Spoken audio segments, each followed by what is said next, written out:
জাতীয় পর্যায়ে বিভিন্ন সংগঠন সংগঠনের সমাজসেবী লোক জনাব রীতা জেসমিন এখন আমাদের সাথে সংহতি প্রকাশ করে কিছু কথা বলবে।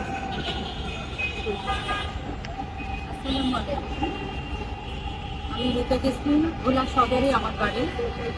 পলিমাটির দেশ ভোলা যে গবেষণামূলক ইতিহাস বইটি, এটি আমার বাবার গ্রন্থ এবং বাবার প্রথম ইতিহাস হচ্ছে ভোলা।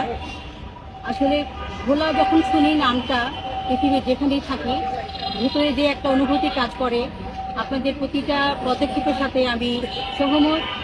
যে সমস্ত কাজগুলো যৌক্তিক এবং প্রাণের দাবি, তার মধ্যে একটি হচ্ছে ভোলা বরিশাল সেতু। আমি প্রায় ভোলাতে যাই এবং আমি আমার নিজ উদ্যোগে কিছু কাজ করি সমাজসেবামূলক।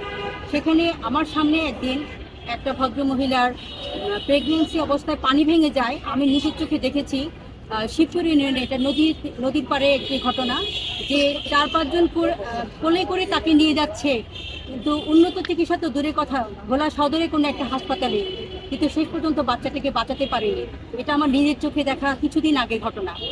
তো আমি মনে করি আমাদের সবার যে দাবি, এটা প্রাণের দাবি, যৌক্তিক দাবি, সময় সুযোগ সব কিছুর জন্য একটা সেতু যে কত মাইনে হয় একটা জেলার জন্য, প্রতিটা মানুষের জীবনের জন্য, এটা মানে বলে শেষ করা যাবে না।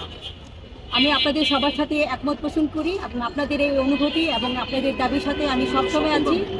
এবং ভোলার যে হাসপাতাল বিশেষ করে এটা আমি খুবই ফিল করি, একটি ভালো বিশ্ববিদ্যালয় এবং যে সেতু, এই তিনটা আসলে কোনো বিকল্প এখন আর নাই। পৃথিবী এখন এই 2025 সালে কোথায় পৌঁছে গেছে, আর আমরা ভোলাবাসী একটা সেতুর জন্য জীবন দিতে হচ্ছে। ভালো একটা শিক্ষা পাচ্ছি না, একটা কোনো কিছু মৌলিক চাহিদাগুলো আমাদের বিঘ্নিত হচ্ছে। এবং বিশ্ববিদ্যালয়ের জন্য, হাসপাতালের জন্য আমি মনে করি মৌলিক চাহিদার মতো এই একটি সেতু, বিশ্ববিদ্যালয়, প্রতিটা জিনিসে আমাদের জন্য খুবই খুবই প্রয়োজন। ভোলার যে 5 দাবি, সেটা আমাদের প্রাণের দাবি। আমি আশা করব বর্তমান শাসন ব্যবস্থায় যারা আছেন এবং ভবিষ্যতে যারা আসবেন, তারা অচিরেই আমাদের এই দাবিগুলো মেনে নিয়ে আমাদেরকে একটা সুস্থ স্বাভাবিক জীবনযাপনের জন্য সুযোগ করে দিবে। এবং ভোলার প্রতিটি মানুষের যে আত্মার যে টানে ওরা ঢাকা পর্যন্ত চলে আসছে, যারা, আমি খুবই সাধুবাদ জানাই।